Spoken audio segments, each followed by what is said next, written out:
formal nang naihain sa Kamara ngayong Lunes, Disyembre. 2, ang impeachment complaint laban kay Vice President Sara Duterte. Sama-sama itong isinampa ng ilang civil society organizations, religious leaders, sectoral representatives at ilang kaanak ng mga nasawi sa war on drugs noong nagdaang administrasyon. Inendorso ni Akbayan Party List Representative Percy Sendanya ang reklamo at sumuporta rin dito si ex-senator Leila de Lima.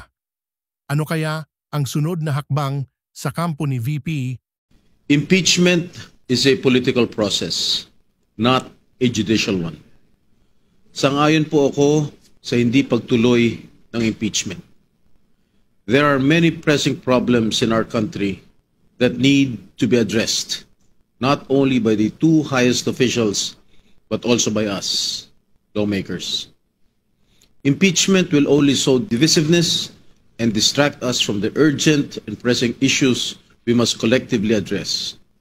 Impeachment moves should be firmly rooted in the principles of accountability, not personal or partisan motive.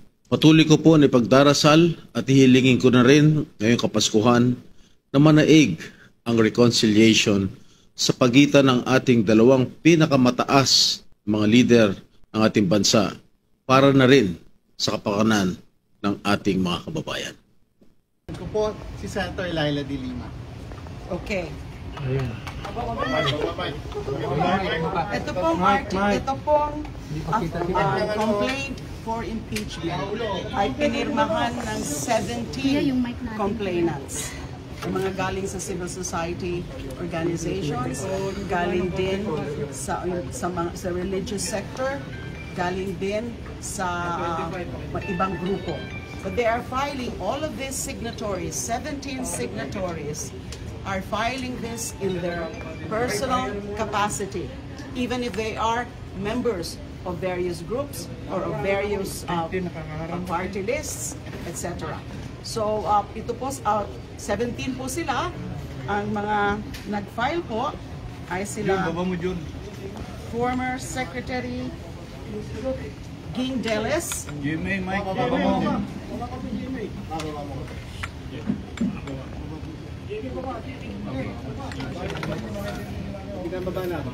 former Secretary Ging Deles, Father Flaviano Villanueva, SVD, Gary Alejano of the Magdalo, and Alice Murphy as the Urban Poor Group, team signatories. Ma'am, ground for impeachment? Yan po lang dito kayo ng comment regarding po sa sinabi po ni Congressman Jay Kong Hoon po na kung hindi lang daw po kayo maagang nag-ambisyon na mag-presidente, tahimik daw po ang lahat.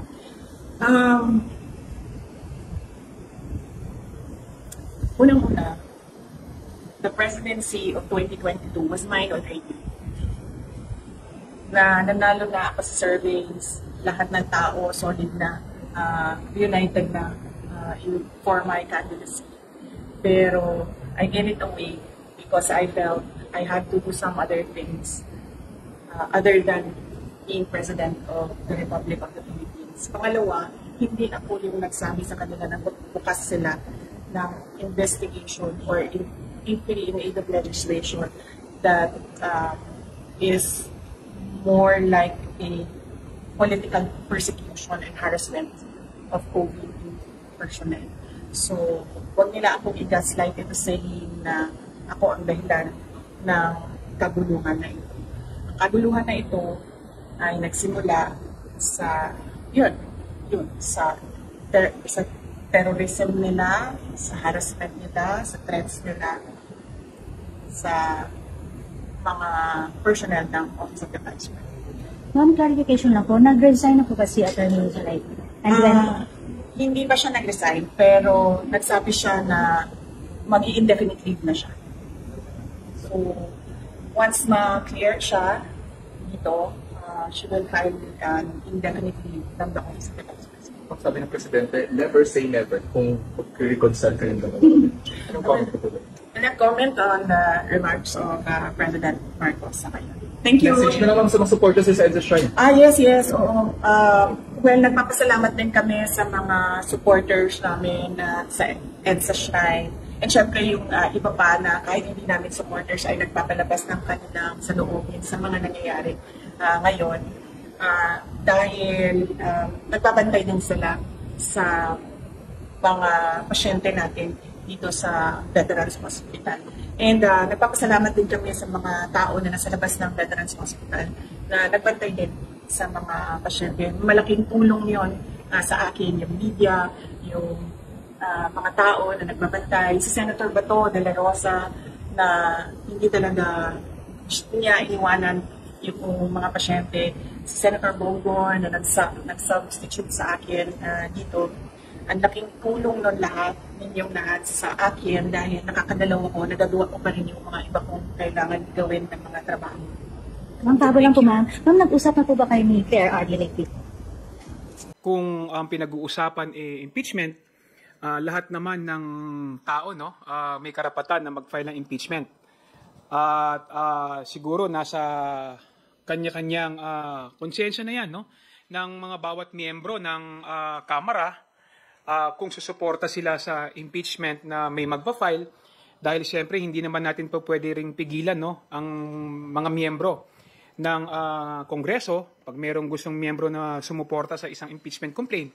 Pero kami kasi sa administrasyon, hindi pa nga namin pinag-uusapan patungkol sa impeachment dahil abalang-abala nga kami lalong-lalo na dito sa aming mga gawain sa Kongreso.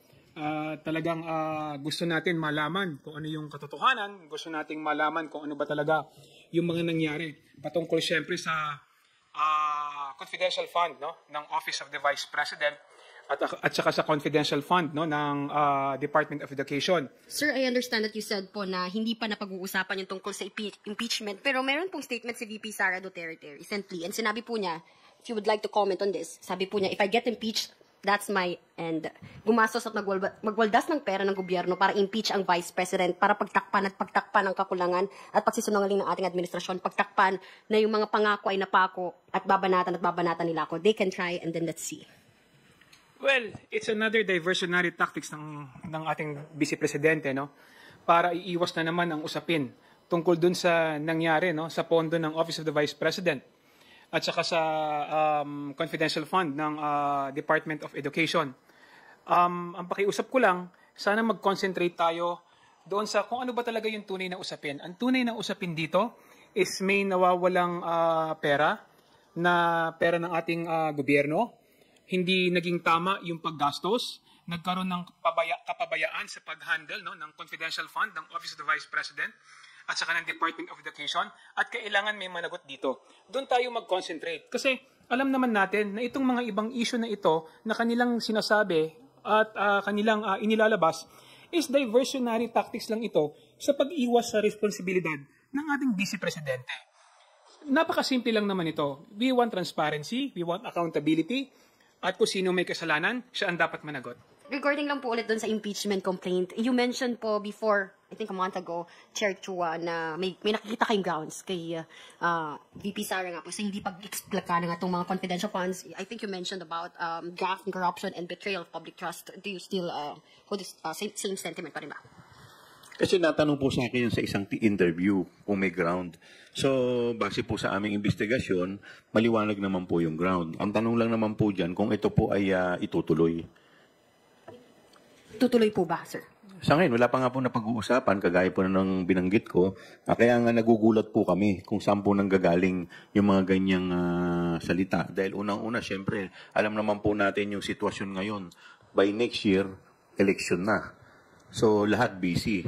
So, kaya hindi ko po masagot kung totoong magkakaroon ng impeachment dahil by February, start na po ng national campaign. By March, start na po ng local campaign. So, yun po ang hindi ko po masagot. Sir, follow-up lang ako. Sir, ano pong thoughts ninyo as lawmakers na merong civil society, merong civil groups who would want to file impeachment complaint versus VP Sara? Kagaya po ng kaninang binanggit ni Congressman Jay Kong Hoon, na lahat naman talaga ay karapatan ito eh. At the end of the day, siyempre, lahat ang mga opinion ng bawat isa, bawat sektor, dapat respetuhin po natin. Again, dapat nating irespeto yung karapatan ng ating mamamayan, no, na mag-file ng impeachment o ng reklamo sa kanilang mga opisyales, including po sa ating Vice Presidente.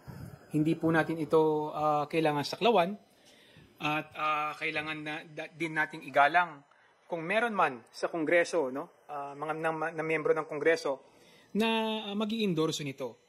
Pero kung kami tatanungin ninyo kung meron bang stand ang administrasyon ng Kongreso sa pangunguna ng ating Speaker, wala po, hindi po namin yan napag-uusapan. Kung meron bang iniutos o sinasabi sa amin, again, hindi po namin yan napag-uusapan. Ang isa lang ang importante sa amin, no, magawa ang aming responsibilidad, matapos ang aming hearing, makapagpagawa kami ng committee report, no, sa pangunguna ni Chairman Joel, at makapagpasa kami ng mga batas na kung saan mas mapoprotektahan yung paggastos, no, sa confidential fund ng bawat ahensya. Kasi naniniwala po kami na hindi na ito dapat maulit, no? At dapat magkaroon tayo ng safeguard, lalong-lalo na sa paggamit o sa pag-disburse, no, ng mga confidential fund ng kahit anong departamento ng ating pamahalaan. Any message po to VP Sara Duterte? Hindi naman po, wala na pong committee hearing po. So, I guess, hindi na niya kailangan dumating. At, syempre po, at least, hindi na magagamit yung committee na palusot dahil alam po namin na mas mabigat po yung kailangan harapin sa NBI. So, ingat po.